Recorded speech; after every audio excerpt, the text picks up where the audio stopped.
આવી અક્ષરધામથી અવનિમાં ઐશ્વર્ય મુક્તો લઈ શોભે અક્ષર સાથ સુંદર છબી લાવણ્ય તેજોમયી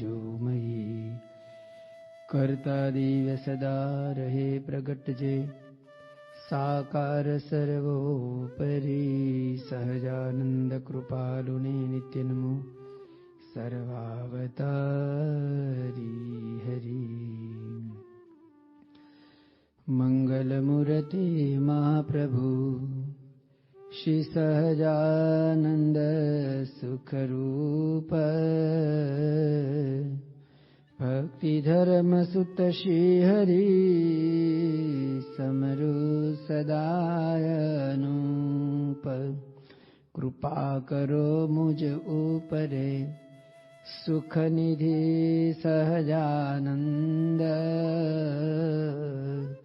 ગુણ તમારા ગાવવા બુદ્ધિ આપજો સુખ કંદ ચરિત્ર ગાઉં પ્રભુજી તમારા અખંડ સૌભાગ્ય ગણી અમારા ઈચ્છા ઉરે એ જ પ્રભુજી મારી સ્મૃતિ રહો અંતરમાં તમારી સ્મૃતિ રહો અંતરમાં તમારી. નમો મુક્તાનંદ પ્રભુ પદતણા સેવક સદા સદા શાસ્ત્રાભ્યાસી વ્યર્થ ન ગુમાવે પળકદા કરે વાર્તા જારે સુરસરિત ધારા સમવહે કુસંગી સત્સંગી સકળ જન ચિત્તે અતિ ચહે. શ્રી સ્વામિનારાયણ ભગવાનની જય. અક્ષર પુરુષોત્તમ મહારાજની જય. ગુણાતીતાનંદ સ્વામી મહારાજની જય. ભગતજી મહારાજની જય. શાસ્ત્રીજી મહારાજની જય. યોગીજી મહારાજની જય. પરમ પૂજ્ય પ્રમુખ સ્વામી મહારાજની જય. દિલ્હી અક્ષરધામ મહોત્સવની જય.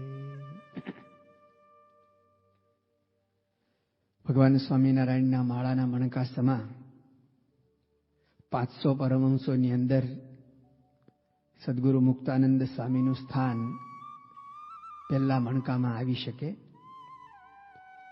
ગુણાતીતાનંદ સ્વામી માળાના મણકાના મેર સમા અને મુક્તાનંદ સ્વામી છે મહારાજના પ્રથમ મણકાના સંત કહેવાય એવા ગુણિયલ સંત હતા. સૌરાષ્ટ્રની ભૂમિની વિશેષતાની વાત ગઈકાલે આપણે કેટલીક જાણી હતી. મહારાજે સૌરાષ્ટ્રમાં સૌથી વધારે વિચરણ કર્યું છે. રામાનંદ સ્વામીએ પણ જ્યાં આગળ સંતો કેવા બનાવવા એની પૂર્વ ભૂમિકા તૈયાર કરી છે એવી સૌરાષ્ટ્રની ભૂમિની અંદર અમરેલીની બાજુમાં અમરાપર નામનું નાનકડું ગામ, ત્યાં આગળ મુક્તાનંદ સ્વામીનો જન્મ થયો છે. મુક્તાનંદ સ્વામીનો જન્મ અમરાપર નામના નાનકડા ગામમાં થયો છે, પણ એના માતા પિતાનો જે ઇતિહાસ છે એ જાણવા જેવો છે. એવું કહેવાય છે કે એ વખતે સૌરાષ્ટ્રની અંદર મૂળદાસ કરીને બહુ જ મોટા સંત થઈ ગયા, જેની ખ્યાતિ સમગ્ર સૌરાષ્ટ્ર ગુજરાતની અંદર હતી. એ મૂળદાસજી એકવાર અમરાપરથી વિચરણ કરતા કરતા દીવબંદર ગામે જાય છે અને દીવબંદર ગામે વહેલી સવારે 4 વાગે કુએ સ્નાન કરવા માટે જાય છે. તો ત્યાં આગળ એક બાઈ કુવાના કાંઠે ઊભેલી છે. ઊભી છે એટલું જ નહીં, પરંતુ પોતાનો જીવ ટૂંકાવવા માટે ત્યાં આગળ આવી છે. આપઘાત કરવા માટે કુવાને કાંઠે આવી છે. કુવામાંથી એક પાણીનો દેગડો ખેંચી અને એ દેગડાને એક દોરડું બાંધી અને ભરેલો પાણીનો દેગડો પોતાના ગળા સાથે બાંધી અને પાણી કૂવામાં પડવાની તૈયારી કરતા હતા. એ સમયે મૂળદાસ ત્યાં આગળ આવે છે. આવે છે એટલું જ નહીં, પરંતુ બાઈને ત્યાં આગળ જે રીતે ઊભેલા જુએ છે એ પ્રસંગ પામી જાય છે અને બાઈને કહે છે કે રે બાઈ, તું શા માટે આવું દુષ્કૃત્ય કરી રહી છું? બાઈએ પણ જાણ્યું કે હવે તો મારે મરવાનું જ છે, એટલે એને પોતાની જે આપ વીતી, પોતાનો જે અંગત પ્રસંગ બનેલો હતો એ એમણે એક સંતની પાસે નિષ્કપટ ભાવે રજૂ કર્યો કે હું ત્યક્તા છું, વિધવા છું, સમાજની અંદર મારું કોઈ જ નથી, પણ એની સાથે સાથે મારાથી એક સમાજમાં ન કરી શકાય એવું પાપ થઈ ગયું છે અને એ પાપ મારા પેટની અંદર છે અને સમાજ જ્યારે એને જાણશે ત્યારે એ મને સ્વીકારશે નહીં. એટલા માટે મેં નક્કી કર્યું છે કે મારા દેહનો અંત લાવી દેવો. એટલા માટે હું આ કૂવે પડવા માટે આવી છું અને બસ તમારા સંતના મને દર્શન થઈ ગયા. સાંભળ્યું છે કે અંતકાળે ભગવાન કે સંતના દર્શન થાય તો એની સદગતિ થાય. આમ તો મારી અસદગતિ જ થવાની હતી, પણ આપ અહીંયા પધાર્યા છો અને આપની પાસે મેં નિષ્કપટ ભાવે મારો આ વિતક કથા પ્રસંગ રજૂ કર્યો, એનાથી પણ હું માનું છું કે મારા પાપનું પ્રાયશ્ચિત થઈ ગયું. હવે હું મારા દેહનો અંત આણું છું. મૂળદાસ આખી આ વાત પરિસ્થિતિ પામી જાય છે કે વિધવા સ્ત્રીથી અઘટિત કર્મ થઈ ગયું છે અને એણે કહ્યું કે મારા પેટની અંદર પાપ છે અને એ જ શબ્દ સાંભળી અને મૂળદાસ કહે છે કે જા તું સમાજની અંદર જાહેર કર કે પાપનો બાપ હું છું. તારા પેટની અંદર ભલે પાપ હોય. અને બાઈને હિંમત આવી. મૂળદાસે એને આપઘાત કરવા ન દીધો, પરંતુ તમાશાને તેડું ન હોય, પાણીની અંદર તેલનું ટીપું પડે ને ચારે તરફ જેમ પ્રસરી જાય એવી રીતે આ વિધવા બાઈની સાથે મૂળદાસ એક ત્યાગી સાધુએ આવી રીતે ખોટું કર્મ કર્યું છે એની વાત ચારેય તરફ પ્રસરી ગઈ. જે સમાજ મૂળદાસને વંદન કરતો હતો એની નિંદા કરવા લાગ્યો અને જે ભક્તોએ એની કંઠી પહેરી તેના આશ્રિત હતા, એના આશ્રમમાં આવતા હતા, એમણે આશ્રમની અંદર આવવાનું બંધ કરી દીધું. એટલું જ નહીં, પણ જે મૂળદાસના ગળાની અંદર ફૂલની માળા પહેરાવતા હતા એણે ખાસડા એટલે કે બૂટ ચંપલના હાર બનાવીને એને પહેરાવ્યા અને મૂળદાસ ઉપર ન કરવાનું બધું જ કર્યું. મૂળદાસ એવા સંત હતા કે એ વખતે રજવાડી રાજ્યો હતા, એમાં જામનગર જામ સાહેબ પણ મૂળદાસના શિષ્ય હતા અને એમને જેવી આ ખબર પડી એટલે એમણે પણ મૂળદાસની કંઠી તોડી નાખી. મૂળદાસ ફરીથી વિચરણ કરતા કરતા જામ સાહેબને ત્યાં જામનગર જાય છે, પરંતુ અત્યાર સુધી તો જામ સાહેબના દરવાજા એમના માટે ખુલ્લા હતા. હવે તો એને કોણ બોલાવે? દરવાજાની બહાર, દરબારગઢની બહાર ઉભા રહે અને મૂળદાસ જામ સાહેબને ખબર આપે છે કે તમારા પૂર્વના ગુરુ રામ મૂળદાસ અહીંયા આવ્યા છે. પણ જામ સાહેબે તેને જાકારો આપી દીધો.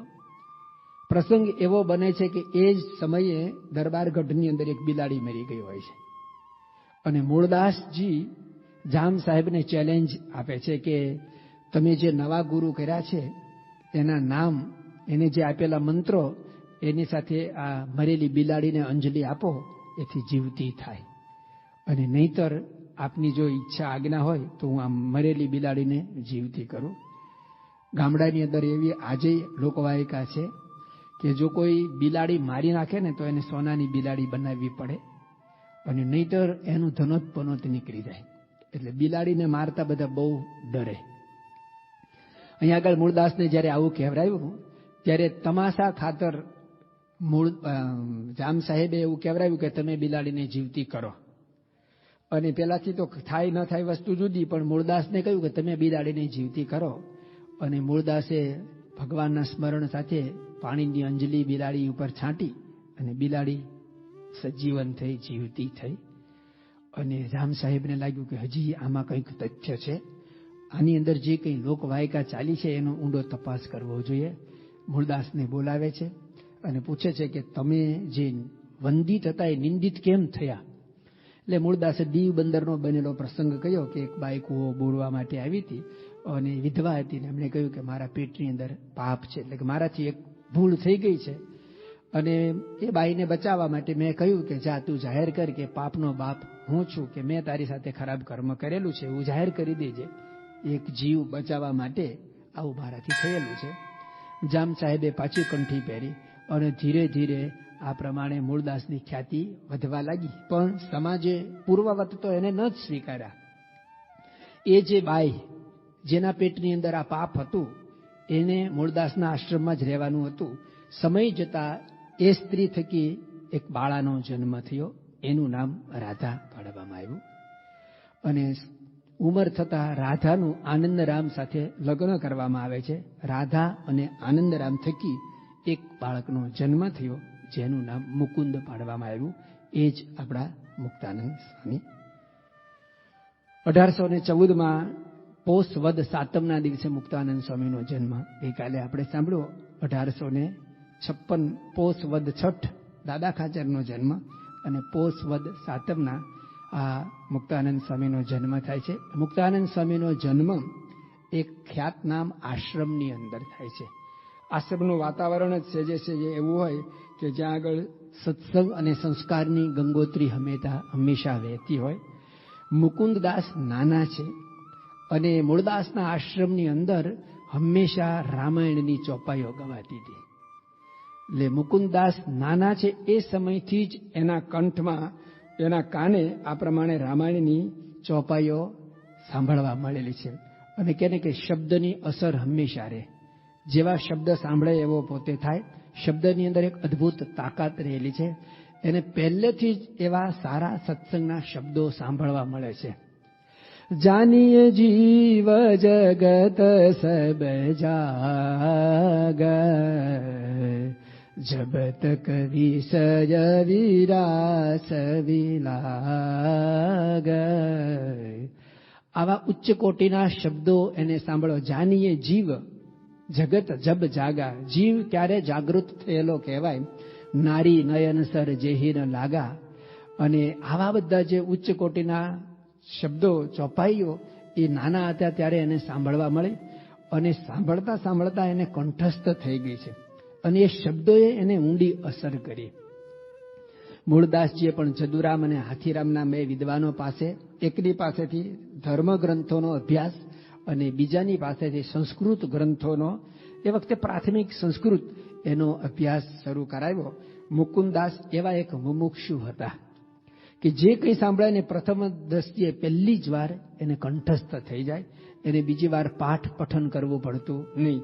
જદુરામ અને હાથીરામ બંને તો મુકુંદદાસની આ જ્ઞાન પીપાસા અને યાદ શક્તિ જોઈને અત્યંત રાજી થઈ ગયા. એમને પણ એમને શીખવાડવાની વધારે ને વધારે ઉત્કંઠા, હોશ જાગવા લાગી. કોઈ વિદ્યાર્થી કંઈ શીખવાડે ને તરત શીખી જાય ને તો શિક્ષકની એના ઉપર કૃપા દ્રષ્ટિ થાય. અને 5-15 વાર શીખવાડે ને શીખી ન શકે તો એને કે જવા દો ને. જદુરામ અને હાથીરામ મુકુંદદાસ ઉપર બહુ જ પ્રભાવિત હતા. અને મુકુંદદાસ પણ દિવસે દિવસે આ પ્રમાણે સંસારથી વિરક્ત અને સાધુ સંતો પ્રત્યે આસક્ત થવા લાગ્યા. માતા પિતાને પણ એનો શરૂઆતમાં તો ખૂબ આનંદ છે. નાનું બાળક જ્યારે ભગવાનનું ભજન કરતું હોય, પૂજા આરતી દંડવત દર્શન કરતું હોય તો એના માતા પિતા રાજી થાય કે વાહ, મારું બાળક બહુ સારું. પરંતુ એ જે 50% કરતાં પણ વધારે એમાં સમય આપતું થાય, વધારે એની લગન લાગે, ઉંમર થાય ને એટલે પછી જે આનંદ હતો ને ઓસરવા લાગે. અને પછી એક ચિંતા પેસે કે રખે ને આ સાધુ સંત બની જાય તો. આને વિરક્ત બનાવો છે પણ સંપૂર્ણ જગતથી વિરક્ત નહીં. માતા પિતાની એવી ઈચ્છા ને. યોગીજી મહારાજની પાસે એક એ વખતના સમયની અંદર એક ભક્તોએ પોતાનો દીકરો બાપાની પાસે મોકલ્યો. અને એ બહુ ઘરે કંઈ કામનો નહોતો, કશું કરતો નહોતો. અને પછી બાપા સાથે આવ્યો ને 2-3 મહિના રહ્યો ને એના બધા વિચારો બદલાઈ ગયા. અને પછી એને ઘરે જણાવ્યું કે મારી ઈચ્છા છે આ પ્રજા આપો તો હું સાધુ થઈ જાઉં. પાછો આવીને લઈ ગયા. આટલો બધો સુધારવાનો નહોતો એમ. એટલે વધારે પડતો આ તો સત્સંગમય બની ગયો. એમ આ પ્રમાણે આશ્રમનું દિવ્ય વાતાવરણ, સત્સંગની હંમેશા વાતો થતી હોય, એ વાતોથી મુકુંદદાસના અંતરની અંદર વૈરાગ્યની ભાવના જાગી. અને આનંદરામને જ્યારે આ ખબર પડે છે એટલે એને થયું કે આના લગ્ન કરાવી દઈએ, નહીંતર આ સાધુ થઈ જશે. એટલે મુકુંદદાસને આવી વાત કરી. મુકુંદદાસે કહ્યું કે મારે તો લગ્ન કરવા જ નથી. પરંતુ બહુ જ એમને જ્યારે વાત કરી ત્યારે તો હવે શું થાય, મુકુંદદાસે ના પાડી. રાધા અને આનંદરામે બાજુના એક ગામની અંદર આ પ્રમાણે મુકુંદાસ માટે કન્યા જોઈ અને નક્કી કરી દીધું કે આમના વિવાહ એમની સાથે કરવાના છે. મુકુંદાસ હવે લગભગ 11 વર્ષના થયેલા છે. એ ટાઈમે એના માતા પિતાએ એના લગ્ન કરવાની તૈયારી કરી છે. જદુરામ અને હાથીરામ એ બંને મૂળદાસના શિષ્યો હતા અને અવારનવાર આજુબાજુના ગામડાઓમાં જઈને ચોરે ચોટે, જૂના જમાનામાં એવું જ હતું, ચોરે જ બધી કથાઓ થતી. એટલે જદુરામ ને હાથીરામ ન આવ્યા હોય, વહેલા મોડા આવે ને ત્યારે મુકુંદાસ ચોરા ઉપર બેસી અને જદુરામની જગ્યાએ એ પોતે કથા કરવા લાગે. અને એ જ્યારે કથા કરતા ને ત્યારે આ બંને શાસ્ત્રીઓ કરતા પણ વધારે માણસ આવતું. અને ગુણાતીતાનંદ સ્વામી એમને વાતોમાં લખ્યું કે મુક્તાનંદ સ્વામી જ્યારે કથા કરતા હોય ને ત્યારે ગંગાના પ્રવાહ જેવી એમની વાણી, અને હજારો માણસને સમાસ થાય. એ પુત્રના લક્ષણ પારણામાંથી મુકુંદાસ નાના હતા ને ત્યારથી જ એમની વાણીમાં આવું ઓજસ તેજ હતું. એટલે ગામને ચોરે ચોટે જઈ અને મુકુંદાસ આવી રીતે ચોપાઈઓ લલકારે. ખાલી એનું નિરૂપણ ન કરે ને ચોપાઈ ગાય ને તો પણ લોકોને સાંભળવી ગમે. અને એમ થાય કે બસ હવે આ બંને શાસ્ત્રીઓ ન આવે ને મુકુંદાસ જ જો કથા કરે ને તો સારું. અને એક સમય એવો આવવા લાગ્યો કે આખું ગામ મુકુંદાસની કથામાં આવીને ઊભું રહે. આ બાજુ મુકુંદાસના માતા પિતાએ એના લગ્ન કરવાનું નક્કી કર્યું. એમને ખબર પડી એટલે મુકુંદાસ પહેલેથી જ કવિત્વ શક્તિવાળા તો હશે જ, કારણ કે મુકુંદાસ નામના એને ઘણા બધા પદો બનાવ્યા છે. મુક્તાનંદ કાવ્ય જેવી રીતે નિષ્કુળાનંદ કાવ્ય છે ને એવું જ મુક્તાનંદ કાવ્ય છે. અને મુક્તાનંદ કાવ્યની અંદર પણ નાના નાના ઘણા બધા ગ્રંથો, મારા ખ્યાલ પણ 18 જેટલા ગ્રંથો એમાં પણ આવા નાના નાના સમાયેલા છે. જેની અંદર એક મુકુંદ બાવની આવે છે, જેની કેટલીક સાખીઓ ચોપાઈઓ ગુણાતીતાનંદ સ્વામીની વાતોમાં આપણને જોવા સાંભળવા મળે છે. તો મુકુંદદાસ પહેલેથી જ કવિત્વ શક્તિ ધરાવતા હશે. એમને ગામને ચોરે આ પ્રમાણે એકવાર જબર એ જ ગામમાં અમરાપરની અંદર મોટી સભા ભરાઈને બેઠી છે અને સભાની અંદર એમને ઉપદેશ આપવાની શરૂઆત કરી. जाना है नर जाना है घर छोड़ी अकेला नर जाना है नर जाना है घर छोड़ी अकेला नर जाना है मेरी मंदिर छोड़ चलोगे एक दिन भोम बिछाना है एक दिन भोम बिछाना है घर छोड़ी अकेला नर जाना है दास मुकुंद आश तज जूठी श्री हरि चरण ठिकाना है श्री हरि चरण ठिकाना है घर छोड़ी अकेला नर जाना है. આવી રીતે પોતે એના જીવાત્માને ઉપદેશ આપે છે અને સમાજને પણ ઉપદેશ આપે છે. એક દિવસ ઘર છોડીને જવું છે. આ રીતે એના માતા પિતાને ખબર પડે છે એટલે બાળ લગ્ન એના કરી દે છે. તે છતાં પણ મુકુંદાસ તો જ્યારથી એના લગ્ન થયા ને ત્યારથી વધારે ઉદાસ થવા લાગ્યા અને ભગવાનની અંદર વધારે ને વધારે આ પ્રમાણે આસક્ત થવા લાગ્યા. અને એમને તો મનમાં નક્કી જ કરી દીધું કે હવે તો મારે આ પ્રમાણે ઘરનો ત્યાગ જ કરવો છે. આવી રીતે જ્યારે એમનું વાતાવરણ, એની વિચારો બદલાયા એટલે એને માતા પિતાને થયું કે નક્કી આ ઘર છોડીને ચાલ્યા જશે. પરંતુ માતા પિતા એમ તો રજા આપે એવું લાગતું નહોતું.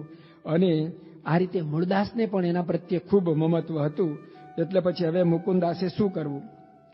એટલે મુકુંદાસે નાના હતા ત્યારથી જ થોડુંક ગાંડ પણ શરૂ કર્યું. ગુણાતીતાનંદ સ્વામીએ વાતોમાં લખ્યું છે કે ગાંડો હોય, ગાંડો થાય તે પ્રભુ ભજે, હોય તે નહીં પણ થાય તે. મુક્તાનંદ સ્વામી તો ડાયા છે પણ જાણી જોઈને ભગવાન ભજવા માટે આ પ્રમાણે એ ગાંડા થયા છે. એટલે માટે એમણે પછી નાનું એવો ગાંડ પણ આદર્યું. એટલે ગામની અંદર બધાને થયું કે આ રામગાંડિયા જેવું લાગે છે, આનું કંઈ ઠેકાણું નથી.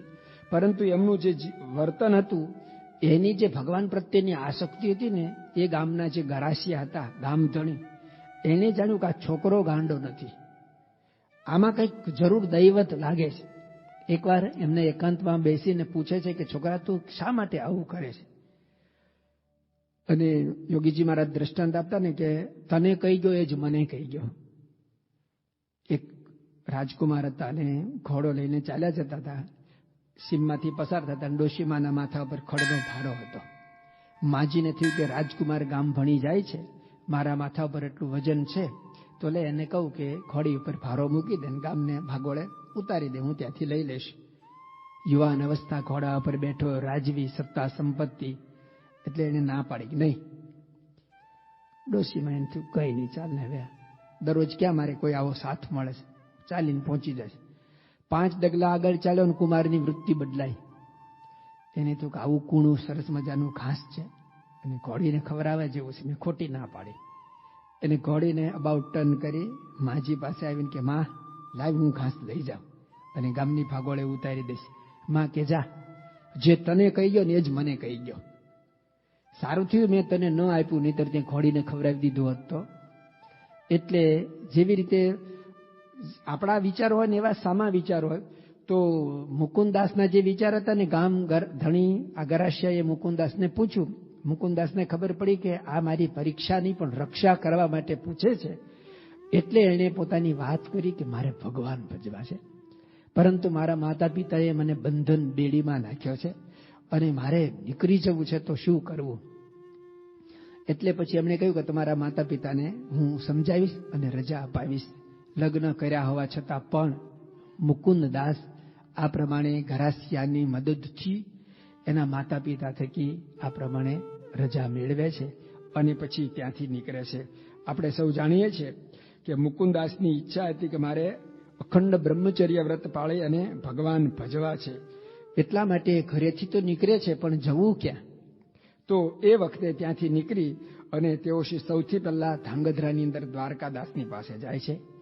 દ્વારકાદાસનું વર્ણન હરિલીલામૃતમાં કરેલું છે કે દ્વારકાદાસ એ વખતના ખ્યાતનામ સંત હતા અને ખાસ તો બ્રહ્મચર્ય પાળવા માટે એની ખ્યાતિ હતી કે આ રીતે અષ્ટ પ્રકારે એ રીતે બ્રહ્મચર્ય પાળી અને પોતે સાધુ જીવન જીવી રહ્યા છે.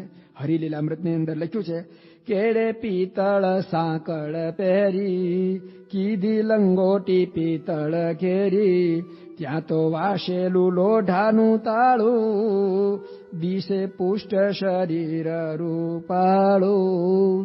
પોતે બ્રહ્મચર્ય વ્રત પાળે છે, એની સમાજને પ્રતીતિ થાય એને માટે સાધુ સંતો કપડાની કૌપીન પહેરે, આ તો પિત્તળની કૌપીન પહેરે અને પેલા કોપીન પહેરે, પાછું એનું તાળું મારે અને ચાવી એના શિષ્યોને આપે. એટલે કે મારાથી કોઈ દિવસ ક્યારેય દુષ્કર્મ, ખોટું કર્મ થાય નહીં, આવી એની ખ્યાતિ હતી. એ વખતે સમાજની અંદર સાધુઓ હતા. અત્યારે ને ત્યારે સાધુ અને અસાધુ બે પ્રકારના. જે અસાધુ હોય એ બ્રહ્માનંદ સ્વામીએ જે સાધુના અને અસાધુના લક્ષણોના છંદો બનાવ્યા છે એમાં વર્ણન કર્યું છે, એવા હતા. અને ખરેખર જે સાધુ હતા તો સમાજની અંદર સાધનામાં એની ક્યાંક ક્ષતિ થઈ છે એ પોતે સમજતા અને સાચા મુમુક્ષુઓને એનું માર્ગદર્શન પણ આપતા હતા. આ ધાંગધ્રાના જે દ્વારકાદાસની પાસે મુકુંદાસે પોતાનો પ્રસ્તાવ મૂક્યો કે મારે તો અખંડ બ્રહ્મચર્ય વ્રત પાળી અને ભગવાન ભજવા છે, તો મારે શું કરવું જોઈએ? સાધનો પથ મને બતાવો. દ્વારકાદાસ કહે છે કે સ્વામી, મારું નામ ભલે સૌરાષ્ટ્ર પંથકની અંદર પ્રચલિત હોય, પણ મારા કરતા મોટા સમર્થ અને સાચા સંત તો આ પ્રમાણે વાંકાનેરના કલ્યાણદાસ છે. તો તમારે જો ખરેખર બ્રહ્મચર્ય વ્રત પાળવું હોય તો તમે કલ્યાણદાસની પાસે જાઓ. અને મુકુંદદાસ દ્વારકાદાસના આશીર્વાદ લઈ અને વાંકાનેરની અંદર કલ્યાણદાસને મળે છે. કલ્યાણદાસની પાસે આવીને એ જ પ્રસ્તાવ મૂકે છે કે મારે બ્રહ્મચર્ય વ્રત પાળવું છે, તો મારે શું કરવું જોઈએ? મને આપનો શિષ્ય સ્વીકારો અને એ અંગેને જે કંઈ માર્ગદર્શન હોય એ મને આપો. કલ્યાણદાસ પણ ખરેખર કલ્યાણ કરે એવા સંત હતા. એની ખ્યાતિ સાચી હતી, પરંતુ એણે કહ્યું કે હે પંખી, તું પણ તૂટેલી દાળ ઉપર બેસવા આવે છે. એટલે કે મારાથી પણ આ નિયમ પવિત્રપણે પૂર્ણપણે પળાયા નથી.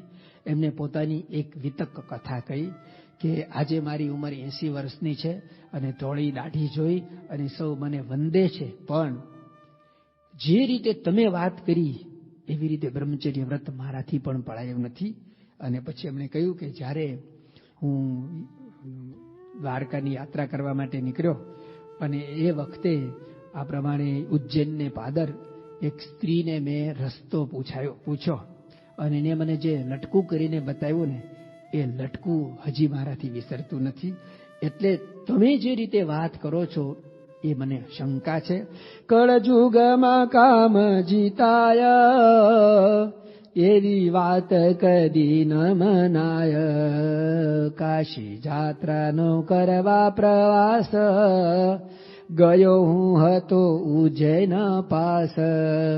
એક બાઈને રસ્તો પૂછાવ્યો, કર લટકું કરીને બતાવ્યો. પેઠું લટકું તે અંતરમાઈ, હજી વિસરતું નથી ભાઈ.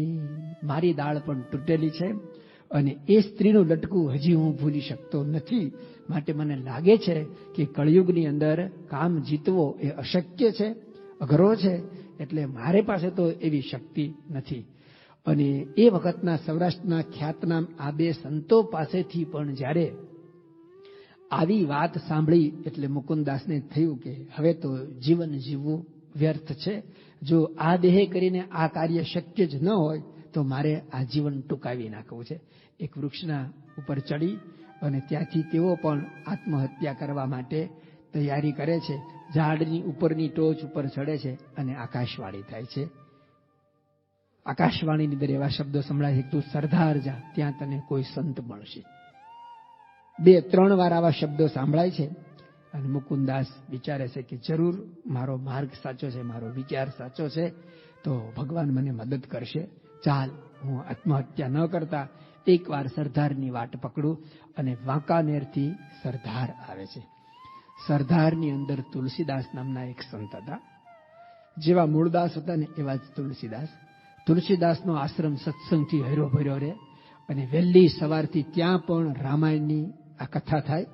અને મુકુંદદાસ જ્યાં ત્યાં ગયા અને સજાતી પણ એને સહેજે સહેજે હેત પ્રીત થાય. આશ્રમનું વાતાવરણ, તુલસીદાસની મહાનતા, એમની બાહ્ય જે પ્રતિભા, પર્સનાલિટી, આ બધું જોઈ અને મુકુંદદાસ થાય છે કે અહીંયા મારો સંકલ્પ જરૂર સિદ્ધ થશે. અને મુકુંદદાસ પણ તુલસીદાસના આશ્રમની અંદર ફક્ત 1 સપ્તાહ, અઠવાડિયું પાસ કરે છે ને, અને તુલસીદાસ પામી જાય છે કે સાચો મુમુક્ષુ આ મારો શિષ્ય આવ્યો છે, જેની હું વર્ષોથી રાહ જોતો હતો. ભગવાને જ મારા પર કૃપા કરી અને મારો વારસદાર, ઉત્તરાધિકારી મને મોકલી આપ્યો છે. મુકુંદદાસ રૂપ અને ગુણે કરીને યુક્ત હતા. જેવું એનું રૂપ હતું ને એવા જ એમાં ગુણ હતા. વ્યવહાર દક્ષતા, કળા, કૌશલ્ય બધું જ મુકુંદદાસની અંદર ભગવાનની અખૂટ કૃપા એમનામાં હતી.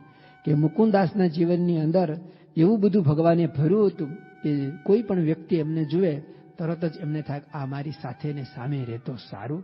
તુલસીદાસ એમના ઉપર વારી ગયા અને ફક્ત 1 અઠવાડિયાની અંદર જ એમને પોતાના ભંડારની, વ્યવહારની બધી કૂચી અને જવાબદારી અમને આપી. મુકુંદદાસ બહુ જ વ્યવહારિક રીતે, વ્યવસ્થિત રીતે એના ભંડારની બધી વ્યવસ્થા કરે છે, બધાની આગતા સ્વાગતા કરે છે અને વહેલી સવારે કથા કરે. અને કથાની અંદર હરિભક્તો જે આવતા ને એના કરતા સંખ્યા બમણી, ત્રમણી, 3 ગણી થવા લાગી. પછી તો એક શિરસ્તો જ બની ગયો કે વહેલી સવારે મુકુંદદાસ કથા કરતા હોય અને આખો ગામ લોકો, આખો સભામંડપ, એનો સભામંડપ તો એ વખતે ખુલ્લો આશ્રમ હતો, ઝાડ નીચે સભાઓ થતી, પણ બધા આવીને બેસવા લાગે. મુકુંદદાસના મનની અંદર વિચાર આવ્યો કે બહુ સમર્થ ગુરુ મળી ગયા છે અને મને આ પ્રમાણે મારી જે ઈચ્છા છે એ અહીંયા આગળ પૂર્ણ થશે. એવામાં એક પ્રસંગ બને છે કે સરદાર ગામની અંદર એક દિવસ સદગુરુ રામાનંદ સ્વામીનું આગમન થાય છે અને રામાનંદ સ્વામી ત્યાં આગળ આવ્યા.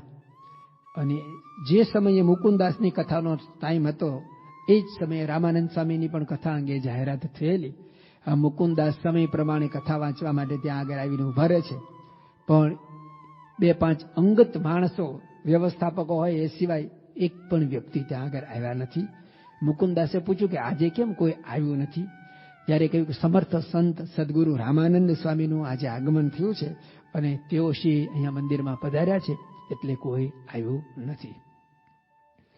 જેવું મુકુંદદાસની કથાનો સમય પૂરો થયો અને ઝટપટ બધું પૂરું કરી અને રામાનંદ સ્વામી જ્યાં આગળ કથા કરતા ત્યાં આગળ ત્યાં પહોંચી ગયા અને જોયું તો બધા એકાગ્ર ચિત્તે રામાનંદ સ્વામીની કથા સાંભળી રહ્યા છે. મુકુંદાસે પણ કથા સાંભળી. રામાનંદ સ્વામીના શબ્દોની એમને અસર થઈ. એમને લાગ્યું કે અહીંયા કંઈક પ્રભુ પ્રાપ્તિ થઈ હોય એવું કંઈક અનુભવાય છે. એટલે કથા પૂરી થઈ પછી મુકુંદાસ રામાનંદ સ્વામીને મળવા માટે ગયા. મળ્યા, આશીર્વાદ આપ્યા, પણ મુકુંદાસની જે ઈચ્છા હતી એ માટે તો રામાનંદ સ્વામીએ ના પાડી કે ભાઈ અમારાથી તો એ થઈ ન શકે. મુકુંદાસે પ્રથમ દર્શને જ કહ્યું કે મને તમારો શિષ્ય બનાવો અને મારી ઈચ્છા છે કે હું આપની પાસે આ પ્રમાણે રહું. ત્યારે રામાનંદ સ્વામી કહે છે કે તમે તો મોટા મંદિરના મહંતના શિષ્ય કહેવાઓ અને જો તમને અમે રાખીએ ને તો ગામની અંદર બે પક્ષ પડી જાય અને એ સારું નહીં. મુકુંદાસે કહ્યું તો મારે શું કરવું જોઈએ? તો કે તમે જો મહંતજી રાજી થઈને રજા ચિઠ્ઠી લખી આપે તો પછી અમે તમને સ્વીકારીએ. હરિલીલામૃતની અંદર મુક્તાનંદ સ્વામીનું આખું આખ્યાન આવે છે, એની વધારે ડિટેલ છે. તો એ પ્રમાણે મુકુંદાસ તો આશ્રમમાં જઈ અને પછી એમણે જે બાળપણની અંદર એક કિમિયો અજમાવેલો અને જેમાં એને સફળતા મળેલી એ જ વાત અહીંયા ગોવિંદ ખાતર ગાંડા થયા. ગોળી ફોડી રે મારી ગોળી ફોડી, જુઓ જશોદા મૈયા ગોળી ફોડી, ખીલેથી વાછરું મેલ્યા છોડી. એવી રીતે મુકુંદાસે પણ ભગવાન કૃષ્ણની રીત હતી એ જ ગાંડ પણ અહીંયા એણે અપનાવ્યું અને આ પ્રમાણે જેને કંઈ પાશેર આપવાનું અને 5 શેર આપે, ખાલી એક મીંડું વધારી દે. અને એમ કરતા કરતા થોડા સમયની અંદર તો આ પ્રમાણે કોઠાર છે ને ખાલી થયા. તુલસીદાસને ખબર પડી એટલે જરા એમને ટડકાવ્યા, વઢ્યા અને એ વખતે એમને જવાબમાં આપ્યું, થાશે કોઠાર નરવા તો જાશું તીર્થ કરવા. કોઠાર ખાલી થશે તો પછી તીર્થ કરવા ચાલ્યા જશું. એમાં શું? કારણ કે હું તો સતગાંડિયું છું. 6 મહિના સુદ વર્તે અને 6 મહિના વદ. સુદ પક્ષની અંદર સારા કર્મ થાય અને વદ પક્ષની અંદર તો બધું આવું. તુલસીદાસને આ એક જ પ્રસંગથી ભગવાનની કૃપા ગણો કે એને સમજાઈ ગયું કે આ ખરેખર જેટલો ગુણિયલ છે ને પણ આવો હશે એટલે જ કોઈ નહીં રાખતું હોય, નહીંતર આવા શિષ્યનો કોઈ ત્યાગ કરે નહીં. 6 મહિનામાં તો હજી આ શરૂઆત પ્રારંભ છે ને આવું જો થયું તો જેમ જેમ 5મો અને 6ઠ્ઠો મહિનો આવશે ત્યારે તો આખો આશ્રમ કોકને આપી દેશે. એટલે પછી એને કહ્યું ભાઈ જા તું જા. કે હું એમ ન જાઉં, હું તો જ્યાં જ્યાંથી નીકળ્યો ને ત્યાં એની રજા ચિઠ્ઠી લઈને નીકળ્યો છું, હું આને રજા આપું છું. તું કહેતો હતો 1ની 2 ચિઠ્ઠી લખી આપું, જા. અને તુલસીદાસજી એને લખી આપ્યું. અને પછી આ પ્રમાણે મુકુંદદાસ રામાનંદ સ્વામીને મળવા માટે જાય. રામાનંદ સ્વામી તો પ્રાસંગિક ત્યાં આવ્યા હતા, હવે ત્યાંથી નીકળીને બંધિયા ગયેલા છે. ત્યાં આગળ ગયા અને મુકુંદાસે પ્રણામ કરીને રામાનંદ સ્વામીને રજા ચિઠ્ઠી આપી કે તુલસીદાસની રજા ચિઠ્ઠી લઈને આવ્યો છું, હવે તમે મને તમારા શિષ્ય તરીકે સ્વીકારો. મુક્તાનંદ સ્વામીને આપણે મુમુક્ષુ કહીએ છીએ. આ આખ્યાને વધારે ડિટેલમાં મુમુક્ષુતાની વાત કરીએ તો ઘણી લાંબી કરી શકાય. અહીંયા આગળ રામાનંદ સ્વામી હવે એની પરીક્ષા કરે છે.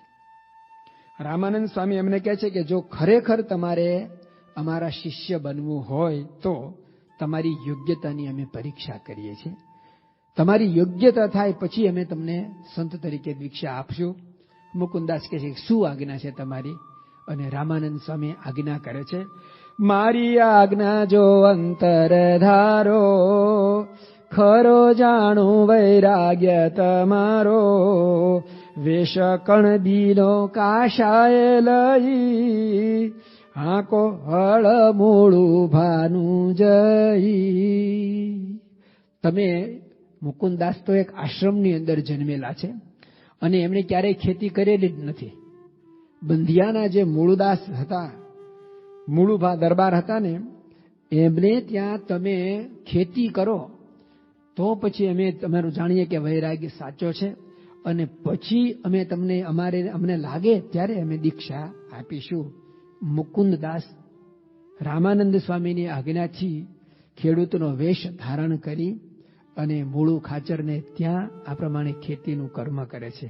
1 મહિનો, 2 મહિના, 4 મહિના, 6 મહિના, વર્ષ, 2 વર્ષ, 12 વર્ષ સુધી મુકુંદદાસ મૂળું ખાચરનું આ પ્રમાણે ખેતી કર્મ કરે છે.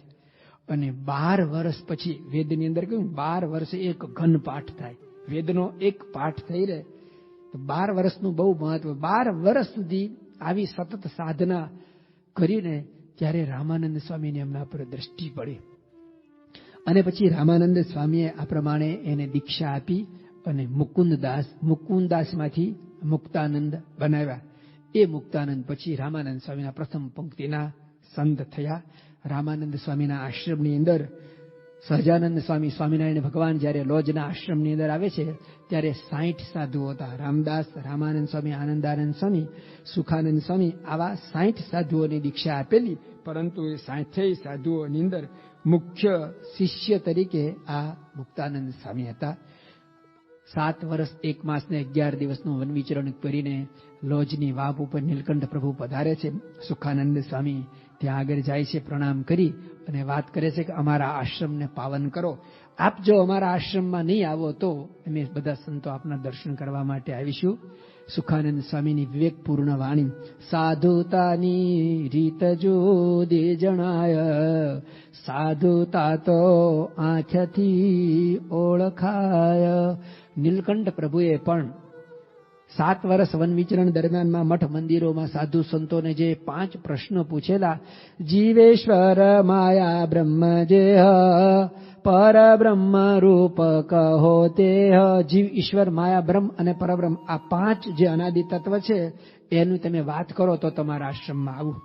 સુખાનંદ સ્વામીએ કહ્યું કે આશ્રમના મુખ્ય સંત મુક્તાનંદ સ્વામીને આ પ્રશ્ન પૂછશો અને મુક્તાનંદ સ્વામી જરૂર આના જવાબ આપશે. મારા જે આશ્રમના નીલકંઠ પ્રભુએ પ્રવેશ કર્યો અને મુક્તાનંદ સ્વામીએ એનું સ્વાગત કર્યું અને પહેલા જ આ પ્રશ્ન પૂછ્યા, જીવ, ઈશ્વર, માયા, બ્રહ્મ જે હે, પરબ્રહ્મ રૂપ કહો તે. આવી રીતે નીલકંઠ પ્રભુના મુખથી આ 5 અનાદિ તત્વની વાત સાંભળી મુક્તાનંદ સ્વામી ગુરુ રામાનંદ સ્વામીને મનોમન વંદન કરે છે અને ગુરુનો આવિર્ભાવ કરી નીલકંઠ પ્રભુની સામે આ પ્રમાણે 5 પ્રશ્નોના સવિસ્તાર જવાબ આપે છે. અને 7 વર્ષમાં પૂછાયેલા આ પ્રશ્નનો પહેલી વાર નીલકંઠ પ્રભુને સંતોષનો ઓડકાર આવે છે અને નીલકંઠ પ્રભુના મુખે મુક્તાનંદ સ્વામી સાંભળે છે, આવા પ્રશ્ન પૂછા મેં બહુને, પણ કઠણ પડ્યા છે સહુને, તેની તમને લાગી નહીં વાર, તેથી આપ મોટા નિરધાર. આ બે પ્રશ્નો જીયર સ્વામી જેવા મહાન વિદ્વાનોને પણ પૂછેલા છે, પરંતુ કોઈની ચાંચ એમાં ખૂચી નથી. કોઈ એ પ્રશ્નના જવાબ આપી શક્યા નથી. આપે સંતોષકારક અને સાચા ઉત્તર આપ્યા છે, માટે તમે પણ મોટા સંત છો. એ વખતે મુક્તાનંદ સ્વામી ગુરુ રામાનંદ સ્વામીની વાત કરે છે, એમના મહિમાની વાત કરે છે. રામાનંદ સ્વામી કોણ છે એ બધી વાત કરે છે. નીલકંઠ પ્રભુની લોજની લીલાઓ છે એ પણ બહુ જ વિસ્તારવાળી છે અને ઘણા બધા પ્રસંગો આપણે એમાં કહી શકીએ. આપણે મુક્તાનંદ સ્વામીના જ ગુણ ગાવાના છે એટલે એ લીલાનો સ્પર્શ ન કરીએ. પણ નીલકંઠ પ્રભુ રામાનંદ સ્વામીને એકવાર એવું કહે છે કે તમે અમને રામાનંદ સ્વામીના દર્શન કરાવો. મુક્તાનંદ સ્વામી સમજી જાય છે કે જો રામાનંદ સ્વામી અત્યારે કચ્છ ભુજની અંદર છે અને ત્યાં જો અમને મોકલીશું રખેને જતા રહે. રામાનંદ સ્વામીના 60 શિષ્યો સંતો અને પર્વતભાઈ, આલસી ઘાંચી, મયારામ ભટ્ટ, આજે વરિષ્ઠ એ વખતના સૌરાષ્ટ્રના હરિભક્તો, અત્યારે જેવી રીતે ગોષ્ઠી થાય છે ને એવી રીતે એ લોકો પણ સાથે કથા પછી મનન ગોષ્ઠી કરતા હશે. એ લોકોએ બધાએ નક્કી કરેલું કે સદગુરુ રામાનંદ સ્વામી સિવાય કોઈ હથેળીની અંદર જો ભગવાનના દર્શન કરાવે કે બતાવે ને તો પણ રામાનંદ સ્વામી સિવાય કોઈના વિશે આપણું મસ્તક નમવું જોઈએ નહીં. આવી દ્રઢતાવાળા હતા. મુક્તાનંદ સ્વામીએ પ્રથમ દર્શન જ્યારે નીલકંઠ પ્રભુના કર્યા ને ત્યારે જ કોણ જાણે કેમ શાકુંતલાએ કહ્યું ને દુષ્યંતને જોઈને, શકુંતલાએ દુષ્યંતને જોઈને કે મારું મન આ પુરુષમાં કેમ ખેંચાય છે, હું તો એક ઋષિ કન્યા કહેવાઉં અને મારું કોઈ જગ્યાએ મારો આવો વિચાર સુદ્ધા નથી, છતાં મારું મન કેમ આમાં ખેંચાય છે. અને પ્રથમ દર્શને શકુંતલા દુષ્યંતને મનથી વરી ચૂકે છે. એવી રીતે મુકુંદાનંદ સ્વામી પણ નીલકંઠ પ્રભુના પ્રથમ દર્શને જ એને થાય છે કે નક્કી આ એ જ પુરુષ છે જે રામાનંદ સ્વામી કહેતા કે હું તો ડુગડુગી વગાડવા વાળો છું, ખરો ખેલનો ભજવનાર આવશે. પણ આવી જેને દ્રઢતા કરી હોય કે રામાનંદ સ્વામી સિવાય કોઈને હથેળીમાં ભગવાન બતાવે તો માનવા નહીં, એવી જાહેરાત કેવી રીતે કરી શકાય? પણ એ નીલકંઠ પ્રભુને આશ્રમમાં રોકવા માટે સો વાના કરે છે, એને સમજાવે છે. ખારા સમુદરની છે ખાડી, એ તો ભુજ જતા આવે આડી, નથી સીધી જવા પગવાટ, તેથી કહીએ તે સારું આ ઘાટ. તમે તમારા સંકલ્પો બધું મૂકી દો. રામાનંદ સ્વામીના દર્શન તો થઈ શકે એવું નથી, અને બહુ જ ટૂંકા સમયની અંદર રામાનંદ સ્વામી અહીંયા આવશે. પછી તો આપણે સૌ જાણીએ છીએ કે મુક્તાનંદ સ્વામી રામાનંદ સ્વામીને એક પત્ર લખે છે, અને નીલકંઠ પ્રભુ પણ એક પત્ર લખે છે. ભક્ત ચિંતામણીના 41 ને 42 આ પ્રકરણ પત્રી કહેવાય છે. નીલકંઠ પ્રભુ રામાનંદ સ્વામીના આશ્રમની અંદર રહે છે, અને વહેલી સવારે મુક્તાનંદ સ્વામી પણ આ પ્રમાણે ધ્યાન કરી રહ્યા હોય છે.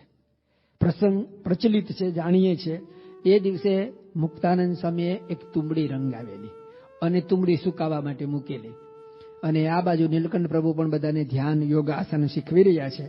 એ સમયે મુક્તાનંદ સ્વામી ધ્યાન કરતા કરતા એમની વૃત્તિ તુંબડીમાં જાય છે. તુંબડીમાં જવાનું કારણ એટલું બને કે કૂતરું ત્યાં આગળ આશ્રમમાં ફરતું ફરતું આવે છે, અને આ બાજુ ધ્યાન કરતા હતા, પૂજા કરી રહ્યા છે, એટલે ઊભું ન થવું પડે. પણ એના મનમાં વિચાર આવે છે કે કૂતરું જો તુંબડીને અડશે, ચાટશે ને તો તુંબડી અફડાશે, એઠી થશે. એ વખતે નીલકંઠ પ્રભુ મુક્તાનંદ સ્વામીના મનના સંકલ્પો કહી દે છે કે સાધુરામ, દૈવત ધ્યાનમાં વા તુંબી પાત્રમાં. મુક્તાનંદ સ્વામીને નીલકંઠ પ્રભુ પ્રત્યે વધારે અહોભાવ થાય છે. આ અંતર્યામી પુરુષ છે, પણ એના મનની અંદર તો નક્કી છે ને કે રામાનંદ સ્વામી સિવાય બીજા કોઈને માથું નમાવવું નહીં. એટલા માટે મનોમન એમને વંદન કરે છે. પણ આ પ્રમાણે રામાનંદ સ્વામી છે એ જ ભગવાન છે એવો પોતે પોતાના મનની અંદર વધારે ને વધારે આ પ્રમાણે દ્રઢતા કરતા જાય છે. મુક્તાનંદ સ્વામીની વૃત્તિમાં નીલકંઠ પ્રભુ વૃત્તિ પરોવી, અને એકવાર કહે છે કે અમને રામાનંદ સ્વામીના દર્શન કરાવો. કે રામાનંદ સ્વામી તો કચ્છભુજ છે, અહીંયાથી તો હું કેવી રીતે દર્શન કરાવું? ત્યારે નીલકંઠ પ્રભુ કહે છે કે તમે રામાનંદ સ્વામીને જોયા છે? તો મેં તો જોયા જ છે ને. તો કે તમે જોયા ને તમે છે ને એ ભગવાનનું, તમારા ગુરુનું ધ્યાન કરો, રામાનંદ સ્વામીનું ધ્યાન કરો. મુક્તાનંદ સ્વામી ગુરુ રામાનંદ સ્વામી નખથી શિખા પર્યંત ધ્યાન કરતા જાય, અને આપણે કહે ને કે પ્રથમ શ્રી હરિને ચરણે શીશ નમાવવું, ચરણથી ચોટી સુધી જે રીતે મુક્તાનંદ સ્વામીની વૃત્તિ જાય ને એવી રીતે નીલકંઠ પ્રભુ રામાનંદ સ્વામીનું વર્ણન કરે, લાઈવ કોમેન્ટ્રી આપે. અને મુક્તાનંદ સ્વામી વધારે પ્રભાવિત થયા કે ખરેખર આ તો રામાનંદ સ્વામી કરતા મોટા છે. અંતર એમનું નીલકંઠ પ્રભુથી રંગાઈ ગયું, પણ બાહ્ય રીતે રામાનંદ સ્વામીને જે એને ગુરુ કર્યા છે, એને મોટા માન્યા છે, તો એમાંથી કે હજી ચલિત થયા નથી. પછી તો સમય જાય છે, રામાનંદ સ્વામી આવે છે, અને રામાનંદ સ્વામી આ પ્રમાણે ઓળખાણ કરાવે છે. નીલકંઠ પ્રભુની એમને દીક્ષા આપે છે, ને એ બધું પણ આપણે જાણીએ છીએ. અત્યાર સુધી આ 9 મહિના સુધી રામાનંદ સ્વામીની આજ્ઞાથી નીલકંઠ પ્રભુ મુક્તાનંદ સ્વામીના શિષ્ય તરીકે રહે છે, અને મુક્તાનંદ સ્વામી પણ આશ્રમની અંદર નાનું મોટું જે કામ હોય ને એ એમને સોંપે છે. છાણવા, સીધું વાળવું, સાધુ સંતોની કોપીનો ધોવી, યોગાસનો શીખવાડવા, અને ચીલ ગામની અંદરથી ચીભડાની ગાંસડીઓ લાવી, ઘણા બધા લોજના પ્રસંગો છે. મુક્તાનંદ સ્વામીની આજ્ઞાથી નીલકંઠ પ્રભુએ આ બધું કરેલું છે. હવે રામાનંદ સ્વામીએ નીલકંઠ પ્રભુને દીક્ષા આપી, સહજાનંદ સ્વામી નામ પાડ્યું, અને 1 વર્ષ પછી રામાનંદ સ્વામી સહજાનંદ સ્વામીને પોતાના ઉત્તરાધિકારી બનાવ્યા. 1858 કારતક સુદ એકાદશીને ઉન્નડ ખાચરના દરબારમાં જેતપુરની અંદર આખો પ્રસંગ યોજાઈ રહ્યો છે. આખા પ્રસંગની સંપૂર્ણ જવાબદારી મુક્તાનંદ સ્વામીને સોંપવામાં આવી છે. બહુ સમજવા જેવો પ્રસંગ છે. જે અત્યાર સુધી ગુરુ રહેલા છે ને એ હવે શિષ્ય થવાના છે. અને મુક્તાનંદ સ્વામી પણ, ગુણાતીતાનંદ સ્વામીએ કહ્યું ને, મુક્તાનંદ સ્વામીની અંદર જે એમના પદમાં લખ્યું છે ને, સબગુણ પૂરન પરમ વિવેકી. જો ગુણાતીતાનંદ સ્વામી એટલે બ્રહ્મ અને પરબ્રહ્મને છોડીને પૃથ્વી ઉપર ભગવાનનું જો કોઈને બિરુદ આપવું ઘટે ને તો મુક્તાનંદ સ્વામીને આપી શકાય. એટલે જ મહારાજે લોયાના 17ના વચનામૃતમાં લખી ગયું કે ભગવાનને લઈ તો મુક્તાનંદ સ્વામીને પણ ભગવાન જેવા એમાં ગુણો હતા. આવા મુક્તાનંદ સ્વામી ગુણિયલ હોવા છતાં પણ રામાનંદ સ્વામી હવે પોતાના ઉત્તરાધિકારી તરીકે સહજાનંદ સ્વામીને નિમી રહ્યા છે. અત્યાર સુધી મુક્તાનંદ સ્વામી પણ આશ્રમના મુખ્ય સંત તરીકે જ સેવા આપી રહ્યા છે, પણ હવે એના કરતા પણ મોટા સંત બનવાના છે સહજાનંદ સ્વામી. એની સંપૂર્ણ તૈયારી મુક્તાનંદ સ્વામી કરે છે. આ ન થઈ શકે, કારણ કે અત્યાર સુધી જે ગુરુ પદે રહ્યા એને પોતા કરતા નાનો હોય અને એને ગુરુ ભાવે હવે સ્વીકારવાના એ શક્ય જ નથી. આ કપડાની અંદર પણ બ્રહ્માનંદ સ્વામી લખ્યું, સંત ભેખલિયારુ દેશ કરે લવલેશ વિચાર ન હોવતા હે, ઘટ ભીતર માહી તો મેલા ભર્યા અરુ બહાર સે તન ધોવતા હે. અંતરની અંદર જો કામ, ક્રોધ, લોભ, સ્વાર્થ, સ્નેહ, માન, ઈર્ષ્યા આ બધું ભરાયેલું હોય તો આ પ્રમાણે આવું કર્મ થઈ જ ન શકે. પણ મુક્તાનંદ સ્વામી તો મનડા રંગાયા વેના, એ અંતરથી ખરેખર સાચા અર્થમાં એનું મન રંગાયેલું હતું, સાચા અર્થમાં ભગવાનથી જોડાયેલા હતા. અને નીલકંઠ પ્રભુના રામાનંદ સ્વામીના આગમન પૂર્વે અને પછી 1 વર્ષ દરમિયાનમાં જે પ્રસંગો બન્યા એનાથી સંપૂર્ણ અભિભૂત થયેલા છે. ઉનડ ખાચરના દરબારની અંદર બધી જ તૈયારી તેઓ કરે છે. અને આ પ્રમાણે સહજાનંદ સ્વામીને રામાનંદ સ્વામીના ઉત્તરાધિકારી તરીકે ગાદી પદે નિયુક્તિ થાય છે. થોડાક સમય પછી રામાનંદ સ્વામી અંતર્ધાન થાય છે.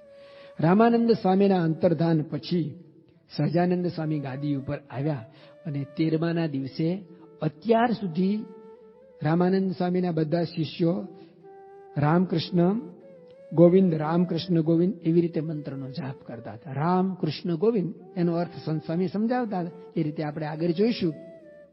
પણ ભજન આવી રીતે થતું, રામકૃષ્ણ ગોવિંદ, રામકૃષ્ણ ગોવિંદ, રામકૃષ્ણ ગોવિંદ.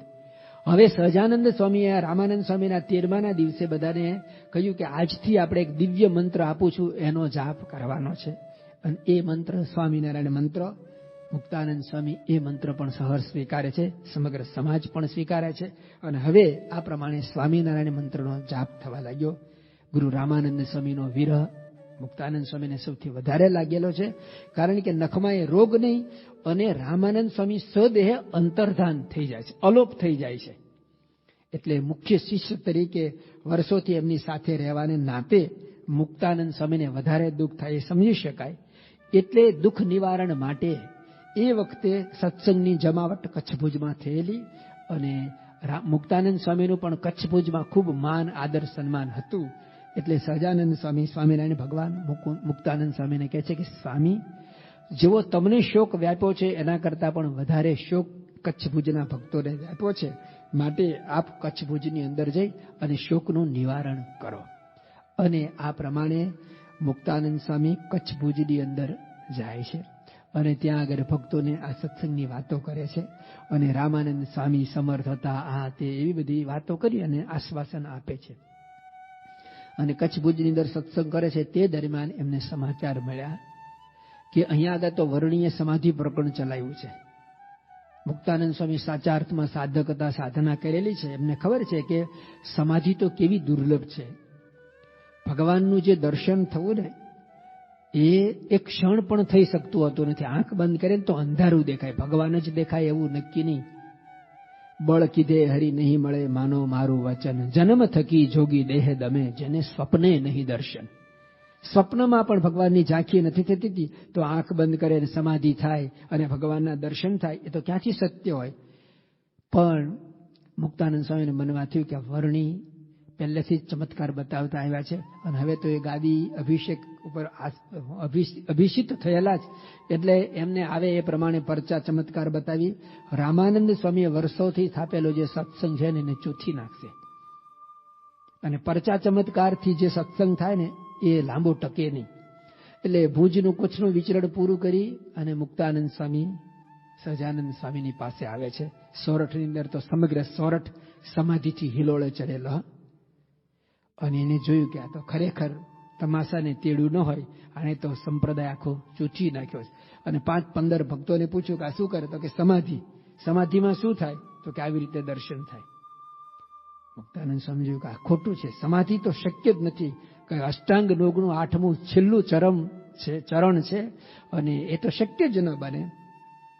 પછી એક બાજુ એકાંતમાં લઈ અને મહારાજને ધીરે રહીને મુક્તાનંદ સ્વામી સાધુત્વની મૂર્તિ હોવા છતાં પણ ગુરુ રામાનંદ સ્વામીએ સ્થાપેલો સત્સંગ ચૂથાઈ ન જાય એ માટે એમના મુખમાંથી પહેલી વાર એક આવા શબ્દો નીકળે છે, મહારાજ દિયો આ પાખંડ મેલી, સતસંગમાં ન થાવું ફેલી, સમાધિ તો નથી રે સોયલી, એતા મોટા મુનિને દોયલી, તે તો જેને તેને કેમ થાય, બીજા માને અમે ન મનાય. બીજા બધા માનશે પણ હું નહીં માનું.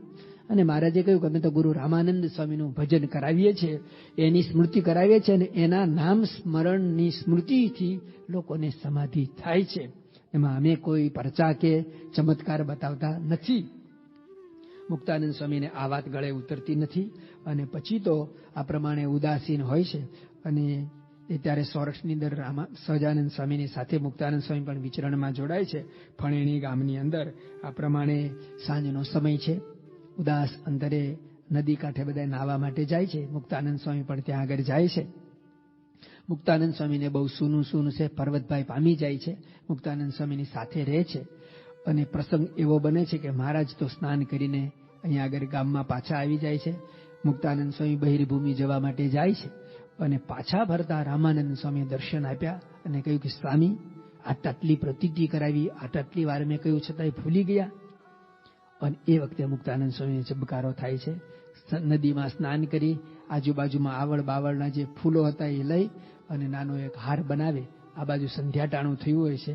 અને અત્યાર સુધીનો શિરસ્તો તો એવો હતો કે રામાનંદ સ્વામીની ગાદી હતી, તો એ ગાદી ઉપર રામાનંદ સ્વામીની ચરણ પાદુકા પધરાવવામાં આવતી, અને સહજાનંદ સ્વામી બાજુમાં બીજા આસન ઉપર વિરાજમાન થતા હતા. મુક્તાનંદ સ્વામીએ શરીરમાં તો ઉંમરમાં મોટા છે, શરીરમાં સ્થૂળ મોટા છે. અહીંયા આગળ આવી અને જે હાર હતો એ સહજાનંદ સ્વામીના ગળામાં પહેરાવ્યો અને જાતે જ એમને ઉચકી અને રામાનંદ સ્વામીના આસન ઉપર બેસાડ્યા. અને એ સમયે એમણે પ્રથમ કવિત્વ શક્તિ તો હોય, એના અંતરમાંથી એક કાવ્ય પંક્તિ સ્ફુરી આવી અને સહજાનંદ સ્વામીની આરતી ઉતારી. જે આરતી બાપા કહે છે ને કે જે દિવસથી મુક્તાનંદ સ્વામીએ રામાનંદ સ્વામીની આરતી ઉતારીને એ દિવસથી સ્વામિનારાયણની જ્યોત આજે પણ ક્યારેય બુજાઈ નથી. અને યાવત ચંદ્ર દીવા કરો, જ્યાં સુધી પૃથ્વીનું તળ રહેશે ને ત્યાં સુધી આ પૃથ્વી ઉપર મુક્તાનંદ સ્વામી એવા અંતરના ભાવથી આ આરતી ઉતારી છે કે અરાઉન્ડ ધ વર્લ્ડ, દુનિયાની અંદર 24 કલાક જય સદગુરુ સ્વામી આરતી ચાલુ જ રહેશે. કોઈના ઘરે ટેપમાં તો કોઈના દ્વારા ચાલુ એલામાં પૃથ્વીનો જેમ ઓસ્ટ્રેલિયાથી અહીંયા સુધીનો સમયનો પણ ડિફરન્સ. સંતો પણ પધરામણીએ જતા હોય, પૂજન કરતા હોય, ભક્તો પણ વહેલા મોડા નોકરીએ જાય, કોઈને જાગવાનું વહેલું મોડું થાય, તો 24 કલાક દિવસ અને રાત જય સદગુરુ સ્વામી પ્રભુ, જય સદગુરુ સ્વામી. પુરુષોત્તમ પ્રગટનું જે દર્શન કરશે, કાળ કર્મથી છૂટી કુટુંબ સહિત તરશે. એ આરતી અદ્યપી પર્યંત ચાલુ છે. મુક્તાનંદ સ્વામીનું પ્રચલિત પદ આ પ્રથમ પદ છે. અને પછી તો મુક્તાનંદ સ્વામીને પૂર્ણ પ્રતીતિ થઈ. એના અંતરમાંથી ઉદ્ગારો નીકળી આવ્યા, જે ઉદ્ગારો પણ એમની જીવન ભાવના છે. આજે મુક્તાનંદ સ્વામીના અંતરમાંથી પહેલા વાર આવા શબ્દો નીકળે, ભ્રમણા ભાંગી રેહો હૈયાની. અને પછી કહે છે કે જન્મ સુધાર્યો રેહો મારો. મારા અંતરની જે ભ્રમણા હતી એ ભાગી ગઈ. બહુ અદભુત પ્રતીતિના રણકારના આ પદો છે. મુક્તાનંદ સ્વામીનું 2-3 દિવસ આપણે જે જીવન જોઈશું એને લખ્યું જન્મ સુધાર્યો રેવો મારો. આ દર્શન, આ પ્રતીતિ પછી એમના મનની અંદર થાય કે હવે મારો જન્મ સુધરી ગયો. અને છેલ્લે દિવસે આપણે છેલ્લું પદ એમનું સાંભળીશું. મુક્તાનંદ સ્વામી જ્યારે ધામમાં જાય છે ને ત્યારે પણ છેલ્લું પદ બનાવે છે. અને એ વખતે મુક્તાનંદ સ્વામી ધામમાં જાય, એ પદ છે કે સ્વામિનારાયણ ભગવાન ધામમાં જાય છે ને પછી ફક્ત 1 મહિનો મુક્તાનંદ સ્વામી દેહ રાખે છે. 1 મહિના પછી, બરાબર 1 મહિના પછી મુક્તાનંદ સ્વામી પણ દેહનો ત્યાગ કરે છે. ગઢડામાં ગોપીનાથજીના મંદિરમાં મુક્તાનંદ સ્વામી બેઠા છે અને આર્જનાદે મહારાજને પ્રાર્થના કરે છે કે મહારાજ, તમે ગયા પછી મને ક્યાંય ગમતું નથી, મને પણ તમારા બાજુમાં સ્થાન આપો. અને અંતરનો નાદ સાંભળી અને મહારાજ પણ ત્યાં આગળ પધારે છે.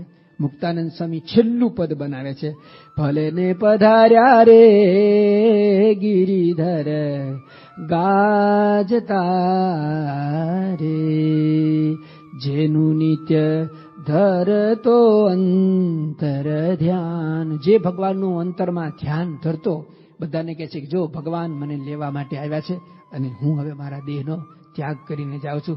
ભલે ને પધાર્યા રે ગિરધર ગાજતા, તમે મારી પ્રાર્થના સાંભળી અને પધાર્યા છો તો હવે હું આવું છું. મુક્તાનંદ સ્વામી પોતાના દેહનો ત્યાગ કરે છે.